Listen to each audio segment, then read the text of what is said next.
Jadi sebelum lagu Jalan Terang ini jadi, saya punya papa itu meninggal. Itu sakit, komplikasi lah. Ya kenapa komplikasi ya tahulah, orang Batak itu kalau kelapo, kalau nggak minum tuak, mabok-mabok, nyanyi-nyanyi, ya begitulah ya. Nggak usah dijelasin, teman-teman juga pasti tahu. Ya, jadi komplikasi udah parah. Gitu. Nggak mau saya ceritain penyakitnya gimana. Saya rasa nanti agak sedih banget lah pokoknya. Jadi intinya saya mau ceritain kenapa harus saya ceritain ini. Kasih Allah dalam hidup saya seperti ini. Jadi kan orang tua saya kan, saya jelaskan tadi kan, tidak gabung ke komunitas manapun di gereja aja tidak pernah, apalagi papa saya, jangan ditanya, nggak pernah ke gereja bos, gitu. Mau ngikutin komunitas apapun tidak, gitu. Komunitas penguan marga juga papa saya nggak, yang datang cuma mama saya doang, gitu. Jadi waktu meninggal ya asli teman-teman ya, yang datang itu banyak banget yang datang. Itu saya menyadarin itu setelah, karena Namboru saya yang bicara waktu itu. Dia bicara sama saya seperti ini, Mang katanya kan, kita kan kalau laki-laki panggil Mang ya, Mang, saya justru salut katanya melihat kamu gitu. Karena Namboru tahu kamu itu aktif di gereja gitu loh. Jadi kalau menurut Namboru, kalau misalnya kamu nggak aktif di gereja, kamu nggak punya komunitas apapun, kurasa yang datang menjenguk ya bapakmu ini tidak ada. Paling cuma kita aja keluarga. Ini Namboru perhatiin dari awal ya.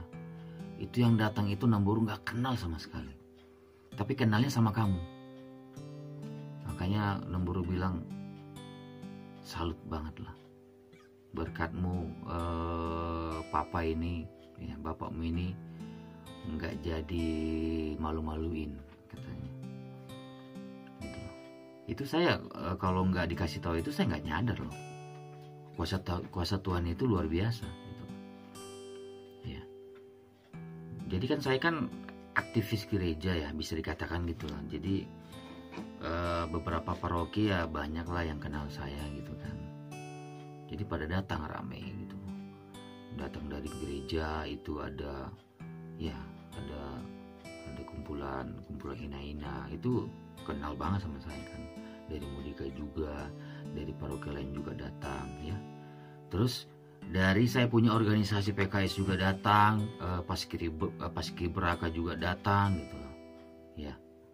Sampai dari pasukan Paskibraka adik saya juga datang. Nah, jadi cerita ya. Jadi adik saya ini ikut Paskibraka Kotamadya teman-teman. Untuk masuk ke Paskibraka Kotamadya itu nggak gampang, karena setiap sekolah itu satu. Ya, kebetulan dia terpilih mungkin karena tingginya ya. Apalagi yang uniknya ya.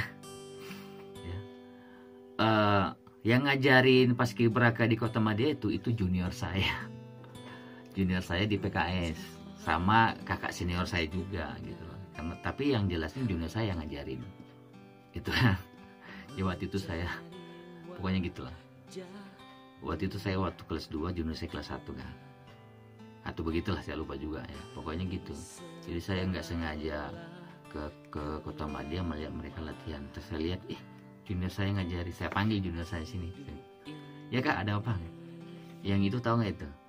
Itu Julis Sirait, itu adik saya, adik kandung. Oh iya kak, katanya. Kok baru tahu katanya? Oh itu adik kakak. Iya. Terus saya bilang kayak gini sama dia.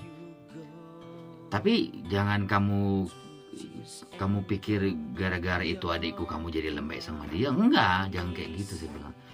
Didik dia dengan bagus. Gitu. Bila perlu jadikan dandro. Tempah habis-habisan, terserah. Jangan sampai malu-maluin saya gitu.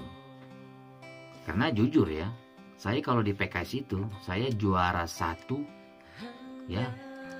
Dari semua sekolah saya juara 1 PBB, peraturan baris berbaris. Jadi kalau baris berbaris itu sama saya mah, orang juara 1-nya bos,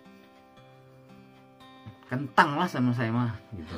Karena bukannya saya bangga banget, bangga juga sih gitu loh.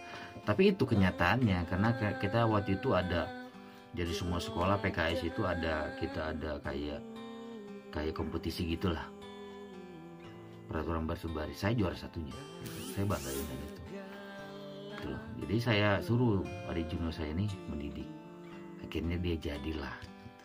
Saya nggak tahu jelasnya dia jadi danru apa enggak ya gitu loh. Itulah, jadi rombongan dari Paskibraka adik saya ini datang gitu. Datang kan, makin rame dong. Rame banget lah, tak dari mana aja lah.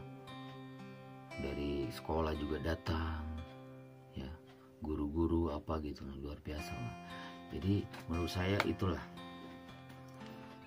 karya terbesar Tuhan buat saya itu gitu. Jadi setelah meninggalnya papa saya ini gitu, jadi orang-orang pada datang dan kenal papa saya. Oh, ini bapakmu, katanya gitu. Saya sangat senang banget situ. Puji Tuhan Yesus. Itulah teman-teman. Ya, jadi inti cerita ini seperti ini teman-teman ya.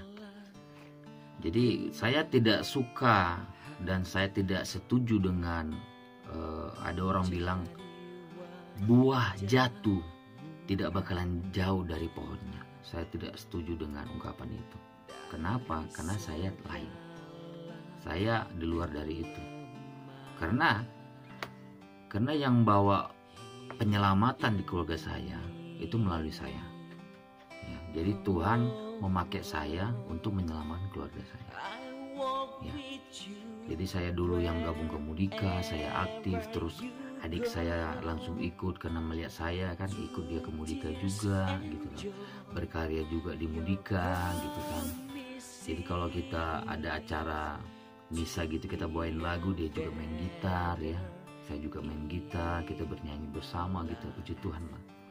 Akhirnya mulailah dari mama saya mulai ke gereja gitu kan. Kalau kakak saya kan sudah menikah gitu sama orang Ambon gitu kan. Dia juga puji Tuhan juga aktif juga di gereja gitu. Dan kakak saya nomor 1 juga, ya nggak tau lah, pokoknya perubahannya luar biasa. Dan yang terakhir yang berubah itu saya punya abang. Dia berubah itu baru-baru ini gitu.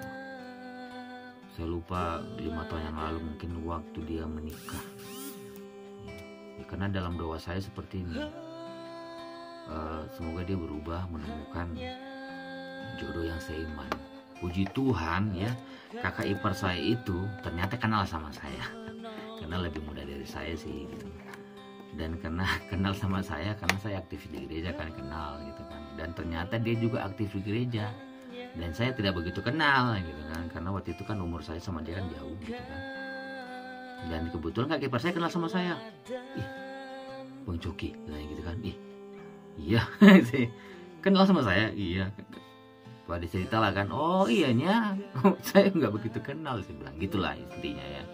Dan puji Tuhan sekarang abang saya itu sudah mulai gereja lah bareng sama kakak ipar saya. Saya manggil kakak ipar sekarang kan karena udah jadi istri abang saya gitu, walaupun umurnya jauh gitu kan. Jadi saya bilang terima kasih buat Tuhan juga ya. Terima kasih buat kakak ipar saya yang luar biasa mau menerima abang saya yang luar biasa degil kayak apa gitu kan. Susah dibilangin, pokoknya parah lah gitu loh. Akhirnya dia menikah. Komuni pertama dia juga belum pernah. Komuni masih oke lah. Krisma, dia terima krisma itu di saat dia menikah. Puji Tuhan perubahan dia luar biasa. Haleluya. Terima kasih Tuhan. Thank you Lord. Inilah pengalaman iman saya yang luar biasa menurut saya, penyelamatan dalam keluarga saya. Amin.